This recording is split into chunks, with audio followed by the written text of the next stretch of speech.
chapelet. Dès le début des apparitions à Medjugorje, la Vierge a parlé du chapelet. Le chapelet était déjà très cher au peuple croate et bien sûr, elle a demandé que l'on continue. Alors pourquoi le chapelet est si important? Car Marie, vous le savez, nous demande de dire notre chapelet tous les jours. Elle nous demande de même de dire le rosaire chaque jour, c'est-à-dire, quand elle en a parlé en 84, par exemple, les mystères joyeux, douloureux et glorieux. Et le pape Jean-Paul II a rajouté les mystères lumineux, que nous pouvons dire surtout le jeudi.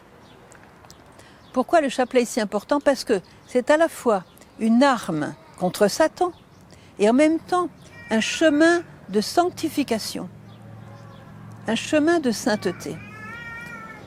Et une chose très belle que la Sainte Vierge a dit ici, une révélation sur sa propre vie. Chers enfants, moi lorsque j'étais sur la terre, je priais constamment le rosaire. Alors on s'est dit, mais comment pouvait-elle prier le rosaire? Eh bien, elle a expliqué, elle a dit, lorsque j'étais sur la terre, j'avais constamment les yeux de mon cœur fixés sur la vie de Jésus, et dit-elle, c'est cela la prière du rosaire.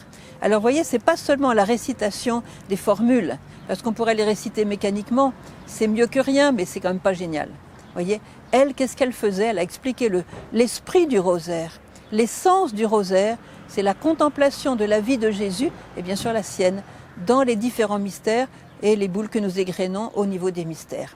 Alors pourquoi le chapelet est si important contre Satan comme arme? Je me souviens d'un prêtre qui me disait, tu sais, Sœur Emmanuelle, lorsque tu tires ton chapelet de ta poche pour le prier, sache que déjà Satan se prend un mal de tête. Et plus tu le pries, plus sa migraine augmente, jusqu'à ce qu'il soit complètement en capoute, vous voyez.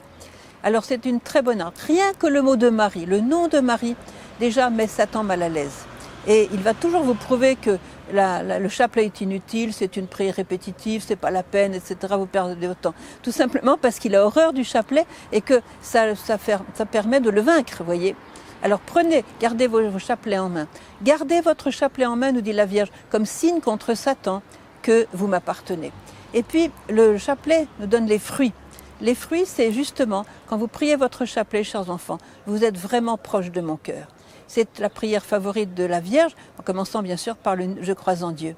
Vous êtes proche de mon cœur, c'est-à-dire que vous recevez de mon cœur toutes ces richesses maternelles que je rêve de vous communiquer. Vous voyez, il y a une espèce d'échange extraordinaire entre la mère et l'enfant, comme l'enfant qui est au sein maternel, qui puise le lait maternel pour se construire, pour se former, pour se nourrir, vous voyez, pour devenir fort, pour croître en quelque sorte. Eh bien le chapelet, c'est être au sein de Marie en quelque sorte, pour se nourrir de ses richesses et ainsi plaire à Dieu, parce que tout ce que donne Marie a le but de glorifier Dieu et de plaire à son Fils Jésus. Alors prenez votre chapelet en main, n'hésitez pas à le prier chaque jour, et vous verrez que votre vie changera. Elle nous demande aussi de le prier ensemble, mais quand vous ne pouvez pas, vous priez individuellement, peut-être une dizaine le matin, une autre dizaine quand vous partez au travail, quand vous prenez votre douche, pourquoi pas, quand vous préparez le repas, etc. Voyez, que le chapelet habite votre vie, et ainsi Marie habitera votre vie, et vous ferez la joie de Jésus.